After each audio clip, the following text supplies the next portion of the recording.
Welcome.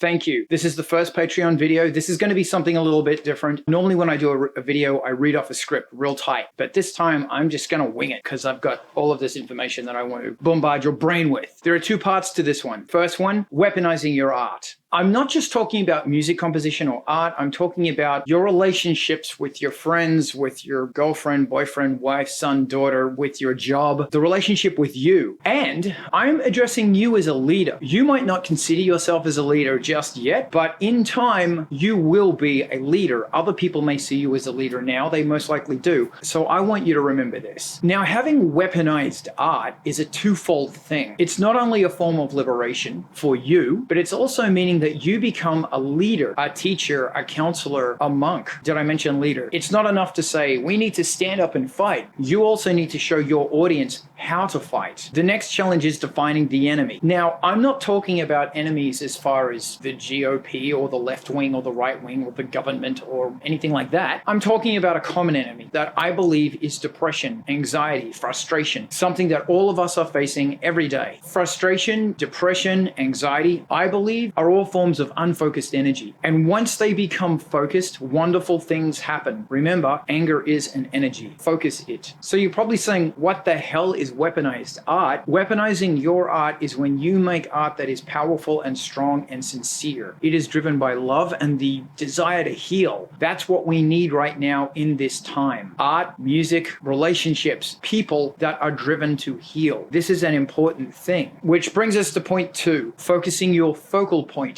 Not only is it hard for people to focus their energy, but it's also hard for them to focus on something, to actually find the focal point. We have become so distracted. Our main media bubble communication world has become so impersonal. It breaks everything down to a commodity. Everything's become 140 characters. Ever get the feeling we're being conditioned out of being human? I'm about to talk about making your art. Art might mean music, design, video, but also these ideas can be applied to marketing, giving a business presentation, making your dream into your business, into your primary income. So the focus. Some people want to make their art or make their dream become their business or stand up in front of a boardroom and give a speech. But the thing stopping you is fear because you are afraid of people's reaction. This is an indicator that you're actually focusing on a group of people that don't actually exist. They only exist in your head. It's an assumption you've made. You see these group of people, you see their faces and they're looking at you with disapproval. And thus you generate fear. Those people don't exist. You're focusing on something that isn't there. It isn't real. The real thing is your creative volcano. It's your desire to do this thing. That's what's real. That's what you need to focus on. That is your point of focus. Do not misdirect your precious energy. Focus. And remember your point of focus. Remember your inner creative volcano. Focus on that. Always. There's another 2 great questions I always like to ask myself whenever my mind starts drifting. When I go on Facebook, it means I'm misdirected. And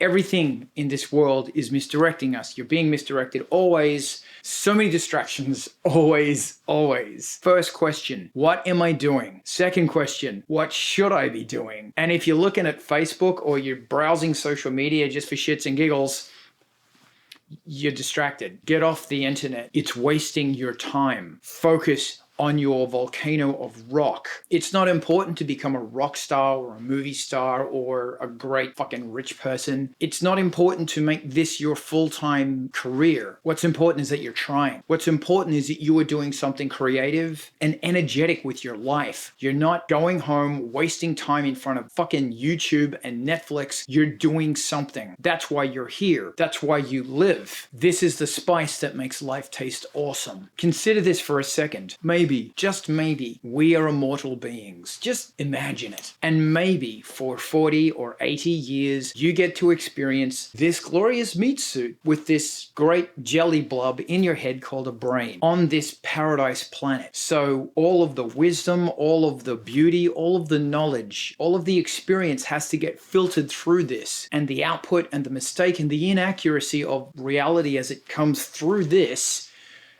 is poetic. It's really beautiful. Just entertain the thought and entertain that you're not here to make money. You're not here to follow the goddamn sheep. You're here to live. You're here to do something awesome. And that is only defined by you. That's why you focus on your volcano of awesomeness. You can do this. Focus. And then you have to focus your energy on making it happen. You can do this. Thank you for being a part of this. Thank you for supporting me. My sincere desire is to inspire you to live, to experience this glorious life, to overcome anxiety and depression, and I just want you to rock. Today's awesome. Go out and enjoy it, and thank you so much for supporting me. Next month, I'm going to do something totally different, against a different background. You rock. Thank you. You rock. We're in this together. Let's do it. Rock.